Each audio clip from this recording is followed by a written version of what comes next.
It's honestly staggering how quickly corporate America has ruined a particular pair of letters in sequence. I think AI has become a buzzword that all these companies desperate for VC funding have done their damnedest to ambiguate into a catch-all phrase for, the computer can do it. But the hatred for AI seems to be stemming from a very specific set of conditions that only a subset of these tools being labeled as AI actually leverage. Normally I wouldn't give much of a shit. Expecting everyday people to understand the nuance of various different kinds of tech when they barely understand how to use their iPhone is something I've long made peace with.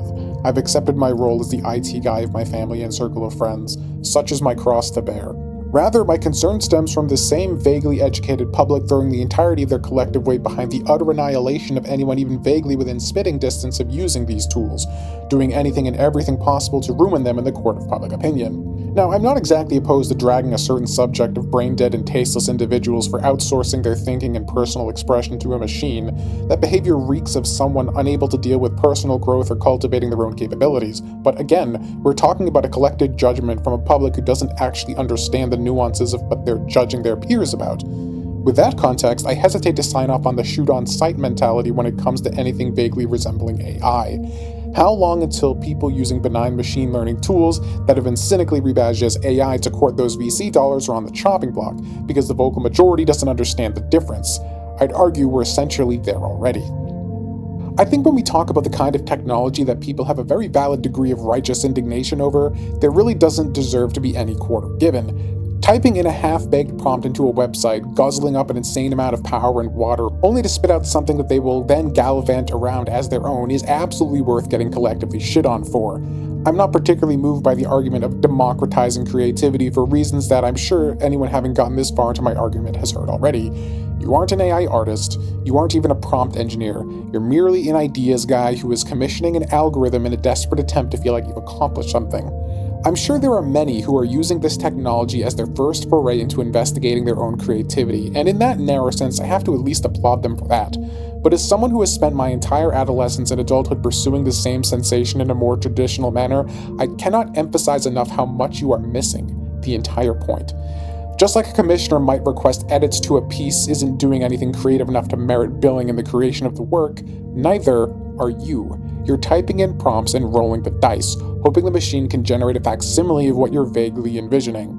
I won't argue the efficiency of this method, though with my own personal experiments with tools like Stable Diffusion, as well as claims of this method's proponents desperately attempting to fish for validation, this can still be a painfully long and arduous process to actually get what you want out of the machine. Time doesn't equal validity, though. Staring at a wall for 48 hours would take a while, but there's no real merit to it.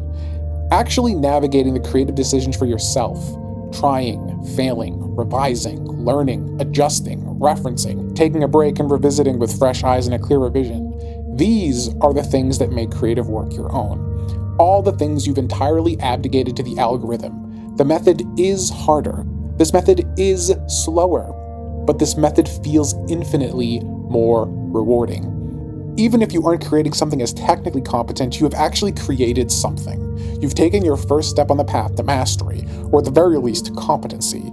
You won't have to panhandle for validation on Twitter anymore. The validation is inherent in the struggle. You've done more to strengthen your own mind and your own soul with the most rudimentary creation by your own hands than anything Sam Altman or Sundar Pichai could generate for you.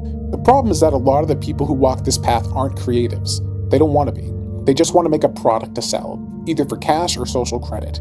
It's why so many of them want to erase the stigma, because that opens the floodgates to be able to speedrun generating endless amounts of content TM to shill. It's a sad distortion of creativity, and seemingly the endgame for all the corporate hacks in charge of these trillion-dollar companies are salivating over. What a time to be alive. So I feel like I've made my position pretty clear here that I'm far from an AI glazer.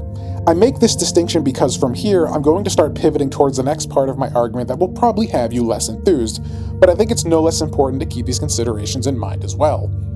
AI becoming a catch-all term has meant that some things that are categorically not generative AI, or tools that are committing none of the cardinal sins outlined above, are still ripe for being ripped to shreds in the court of public opinion. While I detest the idea of destroying the planet by building data centers to let smooth brains trick themselves into thinking they're creatives, there are lots of other, more general machine learning tools that run locally right on your computer, thus using no more power than any other demanding application you'd fire up on your machine, and actually do what we've all been hoping AI would do once it was real for decades now. reduce the drudgery of human labor, freeing us to pursue more stimulating tasks. One of the easiest examples I can rattle off is DaVinci Resolve's Magic Mask and Auto Captions tools. Both are labeled as AI assistants, but none of them are replacing the creative intent of the edit.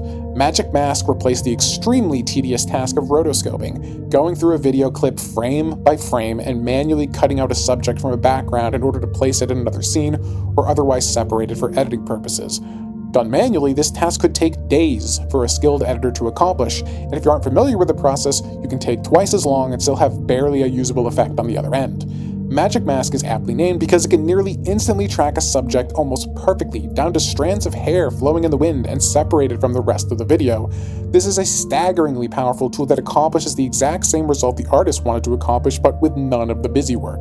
If I ever get around to buying the full version of Resolve, that's probably the tool I'd be buying it for, alongside with video denoising. Likewise, adding captions to a video was not a particularly creative task. Having to manually place captions and line them up with the audio track is tedious. Being able to have your software process the audio on device and automatically generate subtitles that can be further refined is a fantastic time saver, and also allows for better accessibility features for people with audio processing issues. Before tools like this, I found it difficult to justify spending the time on something that was arduous that few people would actually use. Now, I include subtitles on all my short-form videos because with a few clicks, it's done.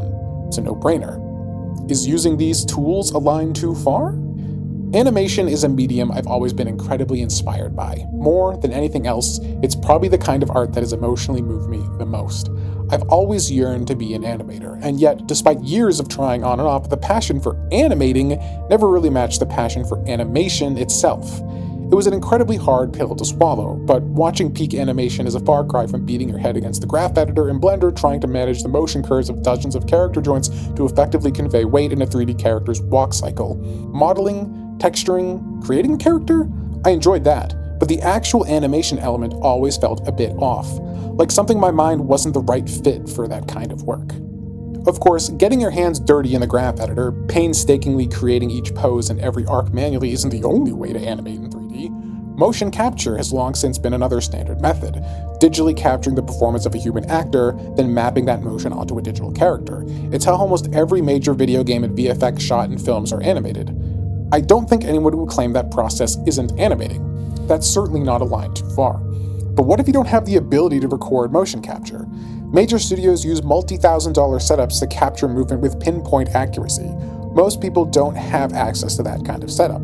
There are pre-made repositories of animations you can download things from, but eventually you're probably going to get to a point where you need an animation a repo like Mixamo doesn't have. Then what? Well, there are online tools now, again, leveraging the AI branding, that allow you to extract motion capture data directly from webcam or cell phone footage you record right in your room. No budget needed. You simply perform the action, and the AI model, trained on human locomotion, is able to recreate your movements digitally, which you can then bind to your character, letting someone have access to the same pipeline Hollywood does for less than $10 a month. Is that a line too far?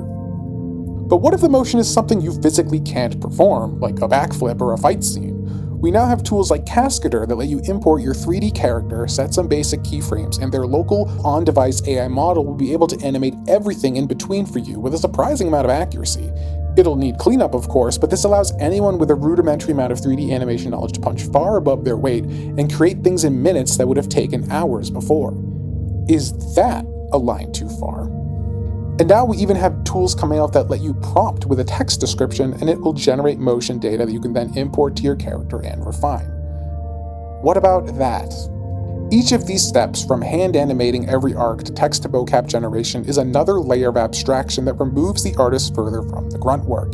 At some point, though, it moves from another method to having the same unnerving feeling as AI slop. The line is probably different for everyone. Personally, I think everything above text to motion is above board, because all those elements still have distinct human intervention. But even the mocap from text generation needs refinement, and just like any other generative product, you're rolling the dice and won't often get anything usable. This is just a single example of a single kind of technology in a field I'm personally decently versed in, but this spectrum is happening across every creative discipline right now. Tools that are cynically labeled AI but doing vastly different kinds and different levels of work. I don't think any of these concepts are anywhere near as egregious as prompting for a picture to slap onto Twitter unchanged, so I'd be hesitant to lambast anyone using these tools the way I'd feel far more justified with the latter. AI as an industry is clearly terrible. Terrible for culture, terrible for the economy, terrible for the environment. But AI as a technology is a lot more varied. I think all of us, as members of the court of public opinion, owe it to ourselves to actually understand what we're ranting about when it comes to this stuff. Evaluate the people and companies using these tools on a case-by-case basis. Not everything AI is inherently bad. A lot of it is, though.